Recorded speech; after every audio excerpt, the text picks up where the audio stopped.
আমাদের দেশের একজন আর্টিস্ট, যদিও তাকে আমি পছন্দ করি না, আর্টিস্ট দিকে আমি ভালোবাসি না, যেহেতু তারা নোংরা, কিন্তু তাকে একজন মিডিয়া প্রশ্ন করছে।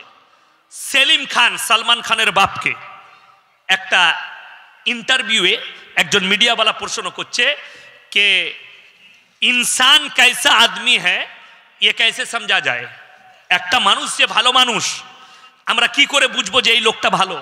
কি উত্তর দিয়েছে জানেন? মারাত্মক উত্তর দিয়েছে। যদি আমি তার সাপোর্ট নয়, প্রথমেই বলে দিচ্ছি, কিন্তু তার এই উত্তরটাই আমি সাপোর্ট করি যে এই লোকটা কেমন, তার কাছে যে কাজের লোক আছে, কত পুরনো লোক আছে, দেখো যার কাছে যত বেশি পুরনো লোক আছে জানবে ওই লোকটাই ভালো লোক। কথাটা বুঝতে পেরেছি, বুঝাতে পেরেছি? যার কাছে পুরানো লোক আছে, ইয়াসিনের কাছে, ইয়াসিনের ম্যানেজার, ইয়াসিনের ড্রাইভার, আমার মাদ্রাসার শিক্ষক যারা আছে তাদের কাছে এসে জিজ্ঞেস করুন। মাদ্রাসায় আমি যখন মাদ্রাসার ছাত্র পড়ি, আমার শিক্ষকরাও এখন উস্তাদ আছে, এখন আমি সেই মাদ্রাসার শিক্ষক, আব্বার মাদ্রাসার একসাথে আছি।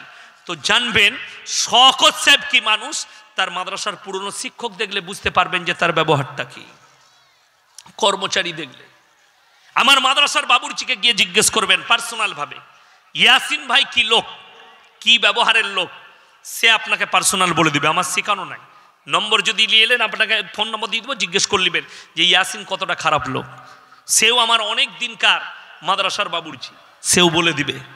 কার কাছে কত পুরনো লোক আছে সেটা দেখে বুঝতে পারবেন। ওই জন্য আমার মুসলমান ভাই ডেমোটা দেখিয়ে দিয়ে যায়। এই যে স্টেজে আমরা বসে আছি, কি বুঝলেন, আপনাদের মধ্যে যে কোনো একজন যুবক দাঁড়িয়ে যান, যে কোনো একজন ভাই দাঁড়ান, দাঁড়ান, মাশাআল্লাহ, দাঁড়িয়ে যান। আপনারা বলুন যারা আছেন, ইনাকে দেখতে পাচ্ছেন, আপনি এইদিকে ঘুরে যান উনাদের দিকে, আপনারা ইনার কেউ পেট দেখতে পাচ্ছেন? ইয়েস অ্যান্ড নো বলবেন। দেখতে পেয়েছেন? না, বসে যান আপনি। ইনার পেটও দেখা যায়নি, পিটু দেখা যায়নি। সকালবেলায় আপনি আপনার বিবিকে নিয়ে সালার বাজারে যাবেন, আপনার পেটু দেখা যায়নি, পিটু দেখা যায়নি। বাইকের পেছনে আপনার বউ আছে, তার পেটু বেরিয়ে আছে, পিটু বেরিয়ে আছে। আপনি নিজেকে মুসলমান বলে দাবি করেন, অথচ আবার বাজার থেকে ঘুরে এসে জোহরের নামাজ পড়বেন। কি করে আপনি নিজেকে দাবা করেন? কোরআন বলছে ওয়াদরিব খুমুরিহিন্না আলা জুনুবিহিন, হে নারী পর্দা নির্ধারিত করো, তোমরা কোনোদিন ধর্ষিতা হবে না। রমজানুল মুবারকের মাসে আমার একটা জলসা ছিল বহরমপুরে। তো জালিলিয়া মাদ্রাসার যিনি এখন প্রধান শিক্ষক মুফতি জার্জিস হোসেন কাসমি, ভালো বক্তা, আমার খুব অন্তরের মানুষ, আমার বন্ধু মানুষ।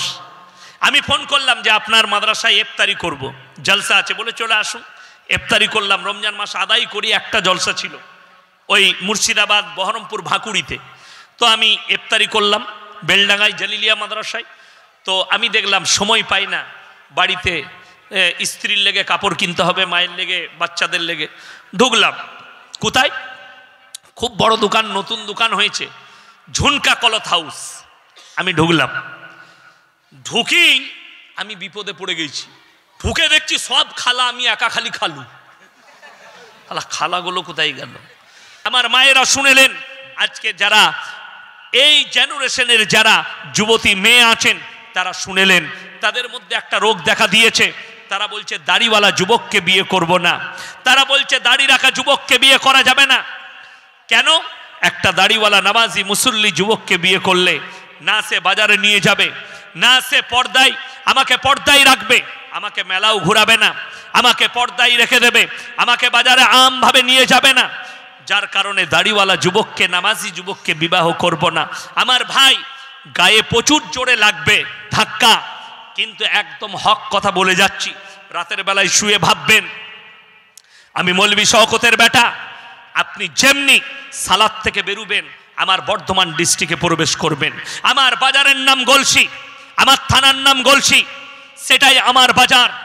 আমি আপনাদেরকে চ্যালেঞ্জ দিয়ে বলে গেলাম, বাই ক্যামেরা চলছে, যদি গলসি থানায়, গলসি বাজারে কোনো দোকানি যদি বলতে পারে যে ইয়াসিন সাহেবের মা কিংবা স্ত্রী এই দোকানে বসে একটা রুমাল কিনেছে, বোরকা পরে এসে কিনেছে, তার জুতোর মালা আমি সালারে এসে বাইক ক্যামেরা পড়ে যাব। দিয়ে কি বলবেন?